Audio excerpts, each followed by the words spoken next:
paso a presentaros a José Mazón. José Mazón es doctor en psicología, especialista en neuropsicología y director científico del Instituto Valenciano de Neurociencias, en donde estamos ahora, en el IBAN, en Valencia. Bienvenido a esta entrevista, Muchas José. gracias, Fernando. Y queremos hablar contigo de ansiedad, pero desde una perspectiva muy concreta, que es la ansiedad dentro del cerebro, ¿no? ¿Hay partes en el cerebro vinculadas con que la gente tenga ansiedad? Efectivamente. Primero que me gustaría apuntar para que la gente se sitúe es que la ansiedad como tal es un concepto que lo que advierte es una normalidad, es una respuesta adaptativa del cuerpo, ¿no? Cuando hablamos de ansiedad, realmente no sería un problema. Lo que es un problema es tener trastornos de ansiedad o trastornos por ansiedad. La ansiedad es una respuesta fisiológica o neurofisiológica que nuestro cuerpo tiene ante determinadas situaciones que nos generan alerta o alarma. Y eso es bueno que pase. Es bueno que pase que nuestro cuerpo reaccione ante una situación que puede ser un peligro, una amenaza. Hasta ahí bien. Por lo tanto, la ansiedad como tal es adaptativa a la resolución de un conflicto, de un problema. El problema viene cuando esa ansiedad, digamos, o esa sintomatología se nos desborda y entonces su intensidad y su frecuencia se hace, digamos, patológica o se hace problemática. Y ahí es donde el cerebro efectivamente tiene una implicación muy importante que ahora trataremos de un poco de explicar. Y ahí es donde aparecen los llamados trastornos de ansiedad, que es lo que acaba, digamos, generando muchos problemas prácticamente a una amplia mayoría de población, ¿no? Mundial. Muy bien. Es importante que arranquemos por ahí porque hay mucha gente que yo he visto en consulta que se está medicando para problemas de la vida cotidiana, ¿no? En plan, pues no sé, he perdido un familiar, por ejemplo, tengo época de exámenes, me ha dejado mi pareja y es como tengo un problema gordo en la vida, tengo ansiedad, entonces voy a tomar ansiolíticos, ¿no? Cuando son situaciones que por norma te tienen que generar ansiedad. Efectivamente, digamos, el ser humano digamos, tiene, en general no quiere sufrir, huye del dolor y busca el placer, y en esa huir del dolor o huir de esa sensación, de esa angustia, que explicaremos que hay muchos tipos de angustia, somática, un poco mental, obsesiones, preocupaciones que generan problemas como insomnio, en fin, la mayoría de personas tiene una opción terapéutica, es el tema farmacológico o psicofarmacológico. Sí. Claro, esa psicofarmacología lo que intenta es un poco desde fuera alterar la bioquímica del cerebro y, digamos, regular o controlar toda esa cascada de procesos, digamos, fisiológicos que el cerebro está generando, que ahora luego explicaremos. Es un recurso que la gente lo toma con relativa comodidad, facilidad, pero al final, si el proceso de base, como explicaremos, como haremos una metáfora con el árbol de la ansiedad, si por mucho que tú trabajes sobre las ramas del árbol, no trabajas sobre la savia o sobre las raíces que están alimentando ese problema de ansiedad, la medicación atenuará, estabilizará parcialmente o temporalmente esos síntomas, pero no necesariamente los cambiará ni los mejorará. Sí que es verdad que es un recurso rápido y quizá cómodo, pero no es una solución definitiva. Entonces, es verdad que en muchos casos tenemos que dar esa medicación para, digamos, estabilizar un poco al paciente, pero hay que hacer un trabajo psicológico y entender realmente la fisiología de ese tipo de ansiedad, en ese tipo de personalidad y en ese tipo de persona, ¿no? Muy bien. Y si hablamos ya de las partes del cerebro vinculadas con la ansiedad, ¿qué partes tiene el cerebro que sean como núcleos, zonas o hormonas o no sé? Sí, en primer lugar había que explicar que nosotros tenemos un sistema muy complejo que a su vez está formado de sistemas y que tienen comunicación entre sí. El primer sistema, digamos, el sistema que se llama así central, sistema nervioso central, sería un poco el timón del barco que pilotaría todo el sistema, que es lo que la gente entiende como nuestro cerebro. Entonces, en nuestro cerebro hay un sistema que se llama sistema nervioso central que centraliza todas las reacciones y todo el comportamiento y todas las respuestas. Ese sistema nervioso central, que es un poco el que captaría la preocupación, la alarma, el miedo, la situación que nos genera esa ansiedad. De alguna manera, como nuestro cerebro, la misión fundamental que tiene en nuestro sistema es sobrevivir. En cuanto capta una reacción de preocupación, el sistema actúa prácticamente de forma automática. Y luego hablaremos de entrenamiento, de técnicas que pueden ayudar a la ansiedad, pero de entrada, cuando tú tienes un problema o una preocupación, el sistema reacciona, y eso está bien. Al reaccionar pone en marcha mecanismos fisiológicos. ¿Cuáles son esos mecanismos fisiológicos? Pues ese sistema nervioso central, vamos a intentar explicar de una forma muy sencilla, a través de una estructura que es el eje hipotálamo hipofisario, y una estructura en el cerebro, y un eje fundamental que se encarga de alguna manera, es como la autopista o la carretera por la que, digamos, ese cerebro envía va a enviar información al resto de los sistemas, ¿no? O sea, tenemos ya como dos núcleos, ¿no? Uno es el hipotálamo, que es una parte interior en el cerebro, y otra es la hipófisis, y hay como una autopista que une el hipotálamo con la hipófisis. Hay una conexión de hipotálamo de hipófisis que es la que va a regular todo el canal de neurotransmisores, sustancias químicas que van a provocar cambios en nuestros órganos del cuerpo. Ahora explicaremos por qué detrás de esa ansiedad hay una taquicardia, por qué se nos acelera el pulso, por qué se nos seca la boca, por qué tenemos sensación de molestia en el estómago, lo llamamos nervios en el estómago, presión en el pecho. Todos esos síntomas físicos es porque se inervan sustancias químicas, neurotransmisores y hormonas en esos órganos. Pero ¿de dónde viene eso? Eso viene previamente porque en nuestro cerebro, en nuestro sistema nervioso central, el eje hipotálamo-hipofisario evoca esa información, estimula esa información. Claro, por eso también hablamos de niveles de ansiedad. Si una preocupación es leve, pues digamos la descarga de neurotransmisión o de hormonas será más leve. Si una situación nos genera mucho impacto, entonces ahí habrá un circuito mucho más activo. Ese eje hipotálamo-hipofisario lo que hace es lanzar todo un torrente que puede ser desde mínimo hasta muy abundante de neurotransmisión y de hormonas. Y luego eso, a través de nuestra médula espinal, va a activar otro sistema que llamamos sistema autónomo, que como bien nos indica es autónomo, es decir, va a su bola, va a su aire. Ya no tenemos el control. Por eso siempre que tenemos problemas de ansiedad tenemos la sensación de que no controlamos. De hecho, detrás de un ataque de pánico o una crisis, como se llama coloquialmente, crisis de ansiedad, la sensación que tiene la persona es que no controla, entonces acaba teniendo como miedo a enfermar y miedo a perder el control, incluso miedo a desmayarse o a perder el control. Y ahí se genera, que luego explicaremos, una huella de aprendizaje donde tras un primer ataque de ansiedad muchas veces eso se fija como una huella en el cerebro y la persona a partir de ese momento empieza a tener problemas de ansiedad que perpetúa porque tiene mucho miedo a perder el control. Claro, es una situación que se vive con mucha angustia. Es algo habitual en los ataques de pánico, ¿no? El miedo a la ansiedad, ¿no? El miedo a que la ansiedad te mate, ¿no? Claro, exactamente. Incluso la gente tiene miedo a morir porque, digamos, nuestro sistema se descontrola, se hiperactiva, se descontrola hasta el punto que podemos perder hasta la conciencia, porque muchas personas reaccionan con hiperventilación. Cierto. Porque no están acostumbrados a esa reacción, digamos, corpórea, fisiológica en su cuerpo. Todo se empieza a desequilibrar y entonces la persona teme que le está pasando algo grave de salud. Exacto. Y simplemente lo que pasa es que los circuitos están interactuando y están lanzando una descarga masiva que no estamos acostumbrados y que no sabemos gestionar. Y ahí es donde nosotros, los psicólogos y la gente que entendemos de esta problemática, enseñamos a los pacientes, a las personas, a saber eso, gestionarlo bien. Correcto. Entonces tenemos como dos núcleos, el hipotálamo, la zona de la hipófisis, y luego hablabas de que ese canal suelta hormonas a nivel corporal. ¿Qué tipo de hormonas tienen que ver con la respuesta de ansiedad? Digamos que hay dos vías. Hay una vía, digamos, más neuronal y una vía más humoral o hormonal, ¿no? Como la gente lo conoce. Entonces, por un lado liberamos neurotransmisores y ahí puede haber dopamina, serotonina, mucha acetilcolina, sobre todo mucha noradrenalina, que lo que haría sería como activar rápidamente una serie de órganos y que den respuesta a la supuesta demanda o al supuesto peligro que tenemos delante, y eso está bien. Tenemos entonces serotonina, dopamina, noradrenalina. Correcto. Eso en la vía que llamamos más que llamamos neurohipófisis o más neuronal o neural. Y en la vía más humoral o más de hormonas, ahí se liberan toda una serie de hormonas que tienen que ver con la activación de órganos, sobre todo del sistema endocrino, que luego comentaremos. Y ahí es donde entendemos como el sistema nervioso central, a través del sistema autónomo, que haremos una diferenciación entre sistema simpático y sistema parasimpático. Ahora veremos cómo son dos sistemas necesarios, complementarios entre sí, y que uno se necesita del otro para, digamos, al final tener una homeostasis. Cuando tenemos una descarga, digamos, en el cerebro, una preocupación, donde se descarga por esa línea que hemos dicho más humoral, más de hormonas, se descargan un torrente de hormonas rápido, entonces el sistema simpático, que de simpático en ese momento no tiene nada, pero el sistema simpático, digamos, sería el activador, el facilitador.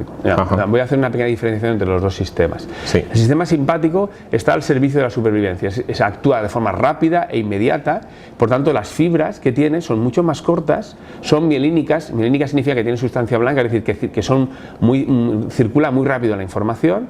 Y la mielina es como una sustancia para acelerar, ¿no?, la velocidad. Es una sustancia que lo que hace es acelerar mejorar la velocidad de comunicación entre neuronas, entre hormonas, etc. Entonces, esas fibras son más mielínicas, es decir, se circula mucho más rápido porque es urgente. El sistema quiere sobrevivir, entonces va a actuar rápido, es decir, va a llegar al páncreas, va a llegar al corazón, va a llegar al pulmón, va a llegar muy rápido.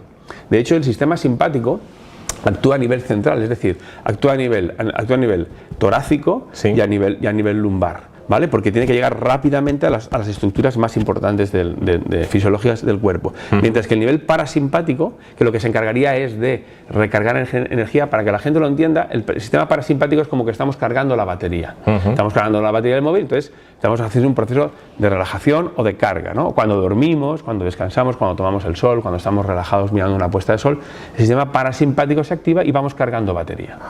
¿Vale? Y esas fibras, como son menos importantes en el sentido de la supervivencia, son fibras más largas y no tan mielínicas, y actúan a nivel cervical y a nivel sacro, de forma que no es tan importante esa información y la batería se va cargando poco a poco. ¿Para qué? Para que en el momento que yo tenga una demanda del ambiente que tenga que rápidamente dar una respuesta, actúa el sistema simpático, donde gastaría mucha batería, la gastaría muy rápido, porque nuestra supervivencia está en juego. Vale, entonces el simpático es el más rápido, ¿no? Es ese sistema que quizás sea el que se activa cuando estás cruzando un paso de peatones y viene un coche hacia ti, ¿no? Y ves que va a una velocidad que te va a impactar, ¿no? Y necesitas dar un salto, ¿no? Y tienes que reaccionar, ¿no? El sistema simpático actúa en milisegundos, se estima, para que la gente lo pueda entender, que casi viaja a la velocidad de la luz esa comunicación, porque nosotros tenemos que reaccionar rápido. ¿Cuántas veces estamos confrontando una conversación, el otro nos hace una palabra, nos hace un gesto y nosotros automáticamente cambia el rumbo, el tono, y nuestra expresión facial, corporal cambia automáticamente, empezamos a sudorar, nuestro corazón empieza a latir. Entonces el sistema simpático se activa muy rápido, porque está al servicio de la supervivencia. Me gusta mucho eso que acabas de comentar ahora, porque normalmente cuando en los cursos de ansiedad ponen ejemplos de ansiedad, siempre se pone la metáfora del león. Te dicen, cuando vas por la selva y ves un león, y dices, claro, tendrías ansiedad, lo entiendo, pero ¿cuánta gente va caminando por la selva y ve un león, ¿no? Entonces hay muy poca gente que a veces que se sienta representada por esa metáfora. Pero eso que acabas de decir sí que nos ha pasado a todos en alguna ocasión, de estar hablando con alguien y que ese alguien haga un gesto que consideramos amenazante o que nos está juzgando o que puede ser a lo mejor agresivo hacia nosotros, ¿no? Y ahí también se activa todo ese sistema simpático, ¿no? Me siento amenazado, trato de defenderme, y muchas veces la ansiedad surge no para defendernos físicamente, sino para defender nuestro ego, ¿no? Efectivamente, nos sentimos atacados por múltiples circunstancias. Cada uno tenemos una personalidad, una forma de ver el mundo. Entonces, desde un comentario, una mirada, un gesto aparentemente neutro, pero que tú interpretes o identifiques como amenazante, como que te están cuestionando, va a activar. El hecho de hablar en público es una situación donde la gente, y en función del tipo de público, se siente amenazada y se dispara el sistema simpático. Situaciones donde hay mucha incertidumbre, ¿no? El ser humano tolera muy mal la incertidumbre. La incertidumbre siempre genera angustia, y cuando realmente, si lo analizamos, nuestra vida está llena de incertidumbres, y la incertidumbre en sí mismo puede ser excitatoria, incluso estimulante, pero el ser humano quiere tener el control. Digamos, la sensación de control, que es lo que el ser humano busca permanentemente, de ahí que marque las zonas de confort.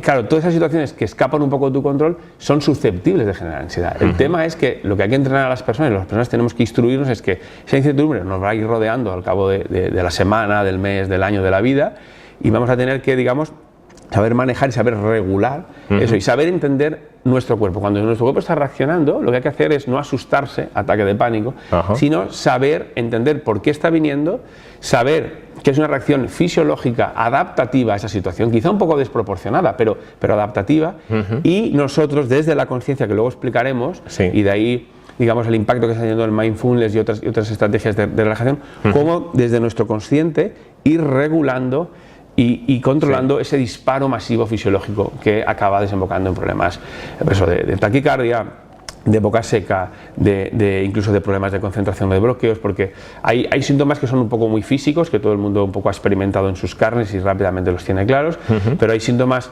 más cognitivos, que son las obsesiones, las rumiaciones, que también favorecen y conectan todo esto. Claro. Entonces, hay, digamos, pluralidad de sintomatología y cada cual tiene que saber identificarla bien. Muy bien. Tenemos entonces zonas del cerebro, tenemos sistemas nervioso simpático y parasimpático, tenemos hormonas.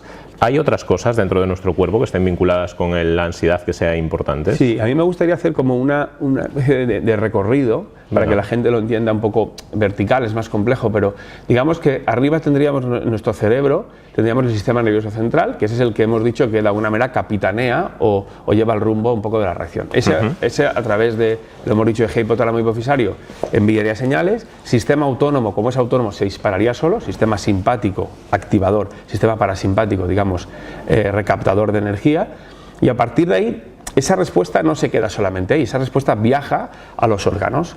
Entonces se ha visto que hay una interrelación, ¿vale?, de cara a analizar por qué hay patologías crónicas, por qué hay patologías, lo que se ha llamado la psicosomática, por qué hay patologías, digamos, endocrinas, cardiológicas, incluso se apuntan enfermedades oncológicas que están a la base de ese circuito que se ha creado. Por tanto, ese sistema nervioso central que pasa por el autónomo tiene conexión directa con lo que llamamos el sistema endocrino, que también se ha llamado sistema entérico o cuarto cerebro, donde esas reacciones cerebrales o fisiológicas acaban condicionando nuestra flora intestinal, problemas de estreñimiento, problemas de colon irritable, problemas de colitis ulcerosa. Hay patologías que ya sabemos y están muy identificadas, que la consecuencia es, digamos, endocrina, pero la causa es de tipo psicológico, de tipo emocional, y que en la medida que la persona controla esa causa emocional, la patología o la enfermedad endocrina o incluso el sistema inmune mejora considerablemente, más allá del tratamiento farmacológico, que siempre es un coayudante.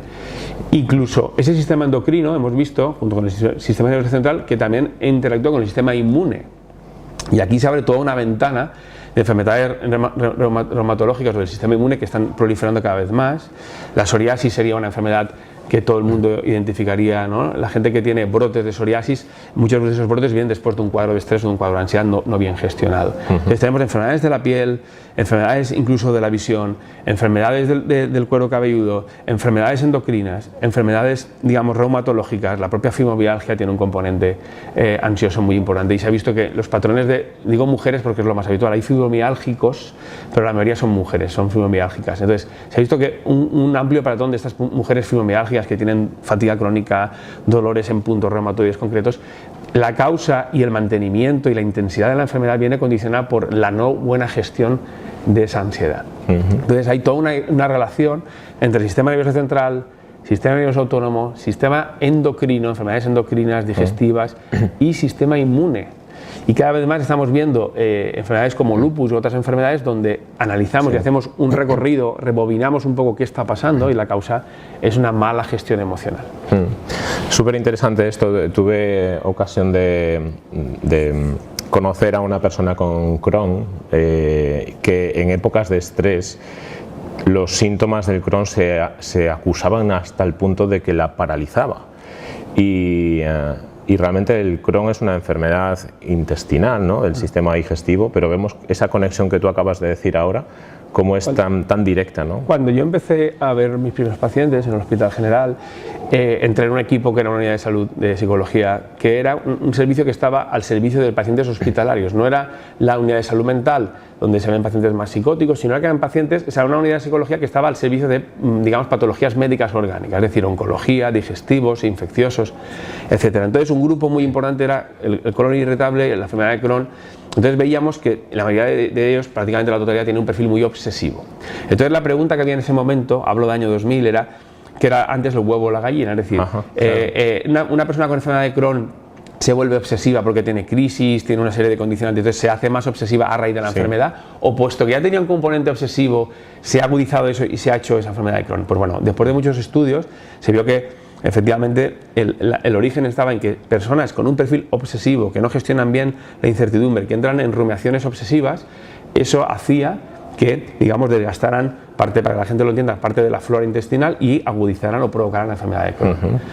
Es decir, que la ansiedad estaba generando esa disminución o ese perjuicio del sistema inmunitario. La no buena gestión de esa ansiedad, ese trastorno de ansiedad, que puede ser un trastorno obsesivo, incluso obsesivo compulsivo, en muchos TOC, llamado trastorno obsesivo compulsivo, muchos TOC tienen muchos problemas, entre ellos muchos de tipo endocrino en ese sentido, porque es permanentemente esa sobreactivación de estos ejes que hemos comentado, de estos sistemas. Entonces, al final acaban dañando toda la flora intestinal, incluso acaban debilitando mucho el propio sistema inmune. De ahí la especialidad que en los años 90, sobre todo de la mano de Robert Adler, que está considerado el padre de la psiconeuroinmunología. Entonces, entramos ya en un terreno donde no nos sirve para atender un problema de ansiedad o un problema de salud, no nos sirve solamente con conocer el sistema nervioso central ni el sistema nervioso inmune, sino que hay que ver la interrelación entre los sistemas. Y esa disciplina, que cada vez está teniendo más científicos trabajando en ella, más líneas de investigación, más grupos, digamos, a nivel mundial interrelacionados, para entender patologías que en los años 90, incluso en los años 2000, nos parecían raras, nos parecían como muy complejas, porque el foco lo poníamos en un solo sistema, cuando realmente depende de la interacción de 3 y 4 sistemas. Antes hablabas del árbol de la ansiedad, al arrancar esta entrevista. ¿A qué te refieres cuando hablas del árbol de la ansiedad? ¿Qué es eso? Nosotros hacemos un paralelismo gráfico en el que si entendemos el cuerpo, todo el cuerpo, todo este sistema, como un árbol, ese árbol tiene... nosotros lo que vemos en el árbol pasa como con la metáfora del iceberg, del iceberg, ¿no? Que vemos un poco el trozo de hielo que hay, digamos, fuera del agua, ¿no? O a la superficie, pero no vemos todo el trozo de hielo que hay debajo, que puede ser tanto más grande. Entonces, ¿qué pasa? Que nosotros, el árbol, las ramas serían los síntomas, serían los llamados trastornos de ansiedad, es decir, la agorafobia, el trastorno de pánico, la hipocondría, esos son las etiquetas que le ponemos a los problemas, esas son las ramas del árbol. Vale, pero esas ramas del árbol son un poco la consecuencia, es lo que vemos, es la flora, pero ese árbol tiene algo que está alimentando esas ramas. De hecho, tú podas un árbol, lo podas, y ese árbol por lo general vuelve a brotar. ¿Y vuelve a brotar por qué? Que un poco la metáfora que hacemos a veces es que tú das medicación y entonces de alguna manera estás digamos, controlando el crecimiento del árbol, ¿no? Entonces tú das medicación y es como una poda, y entonces el árbol, digamos, como el pelo lo saneas, pero ese pelo vuelve a crecer, ese árbol vuelve a crecer. ¿Por qué? Porque tiene una savia. ¿Y la savia de dónde viene? De las raíces.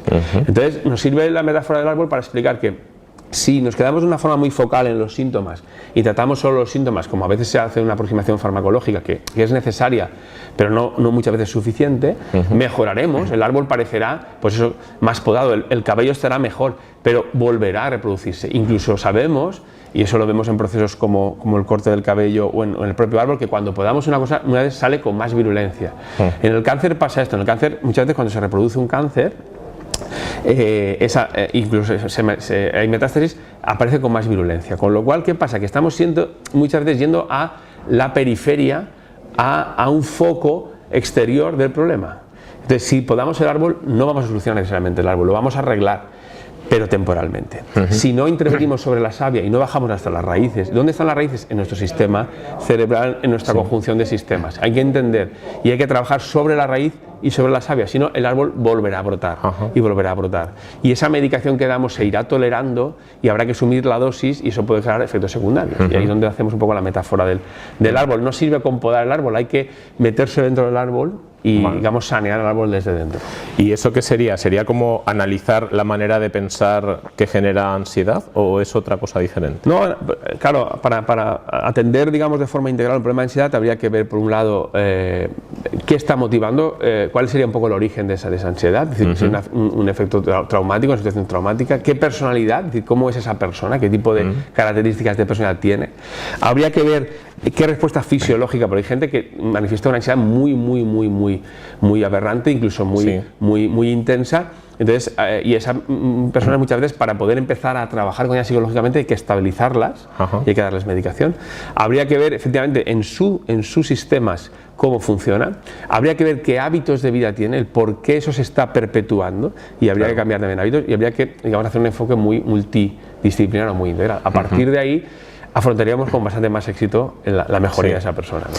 Es interesante esto que planteas porque has hablado de hábitos o costumbres, ¿no? Es decir, vale, puedes tener unos síntomas de ansiedad, haces determinadas cosas para reducir esos síntomas, pero tienes un hábito de vida que va a perpetuar esa ansiedad. Entonces, a lo mejor se te va o disminuye durante 2 o 3 semanas, pero ese hábito, esa costumbre, que a veces es alimentación muy insaludable, a veces es vida sedentaria, ¿no? O a veces es formas de reaccionar con o contra la familia o contra el entorno laboral, ¿no?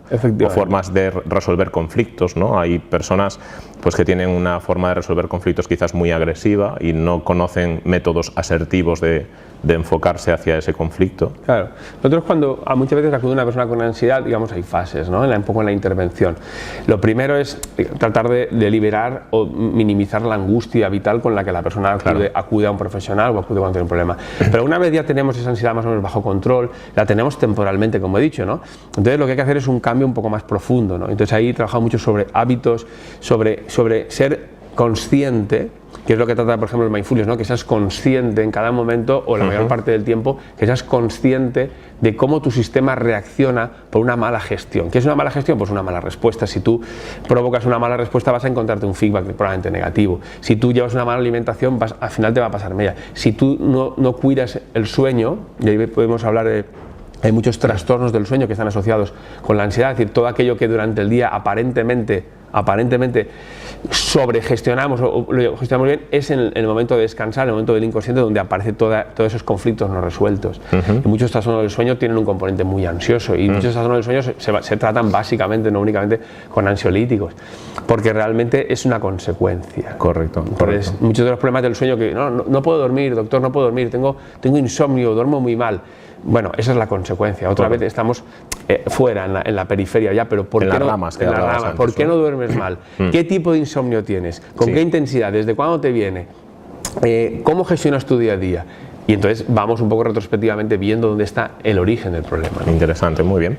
Perfecto, José. Pues para ir finalizando, si quieres, podemos hablar de algunos consejos concretos que le podríamos dar a una persona que note que tiene ansiedad. Lo primero, que entienda que es una respuesta que no se asuste, porque cuando tenemos una reacción de ansiedad, como he comentado antes, la primera consecuencia, o muchas veces la consecuencia, es que nos agobiamos, nos asustamos, incluso nosotros mismos, sin pretenderlo, inconscientemente, añadimos más problemática. Entonces, lo primero es no asustarse, es una reacción fisiológica del cuerpo. Evidentemente te vas a inquietar, pero no asustarte y no entrar en pánico. Eso es lo primero, entender, bueno, mi cuerpo está reaccionando mal, algo pasa mal, vale. Lo segundo es atenderlo, ocuparte de él, intentar, pues eso, ponerte en manos de un profesional en el que te explique por qué reaccionas así y cómo gestionarlo. Una vez ya entiendes que es una reacción normal o adaptativa, a partir de ahí tú tienes que tener herramientas. ¿Qué herramientas damos para, ¿no? Lo primero, que tenga un ejercicio de introspección y de observarse y que asocie qué situaciones realmente le disparan, ¿vale? Eso es lo primero, y que trata de prevenirlas y de evitarlas. Lo segundo, que cuando esté esa ansiedad empezando a subir, empezando a desplegarse, que no deje que se dispare, porque cuando subimos a determinados niveles de ansiedad ya cuesta mucho más. Entonces que empiece a saber respirar, que pare.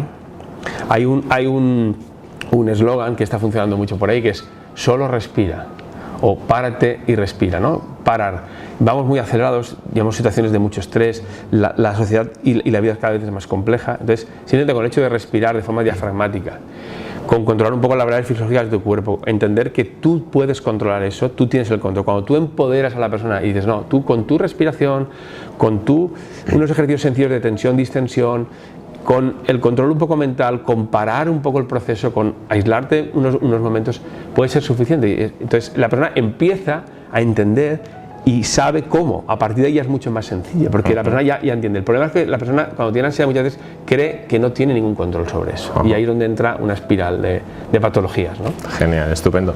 José, cuéntanos dónde te podemos encontrar si alguien tiene algún problema de ansiedad o otra cosa vinculada con tus temas de que dominas. Bueno, pues, ¿dónde te encontramos? Me podéis encontrar aquí en el IVAN, Instituto Valenciano de Neurociencias. Aquí estamos prácticamente todo el día, estamos desde las 9 de la mañana, muchas veces hasta las 9 y 10 de la noche. Somos diferentes compañeros, hay neurólogos, hay psiquiatras, es un equipo multidisciplinar. Hay logopedas, hay fisioterapeutas, hay neuropsicólogos, atendemos a muestra infantil, patología adulta, en fin, un equipo bastante completo de profesionales que atienden diferentes patologías de diferentes puntos de vista, ¿no? Y luego a nivel de la Universidad de Valencia, en el Departamento de Psicobiología soy profesor y llevamos algunas líneas de investigación sobre ansiedad y sistemas fisiológicos. Básicamente ahí es donde me podéis encontrar. Fenomenal, muy bien. Pues hemos estado hoy charlando con José Mazón. José es doctor en psicología, especialista en neuropsicología, director científico del Instituto Valenciano de Neurociencia. Ha sido un verdadero placer. Igualmente, José, Fernando. muchas gracias.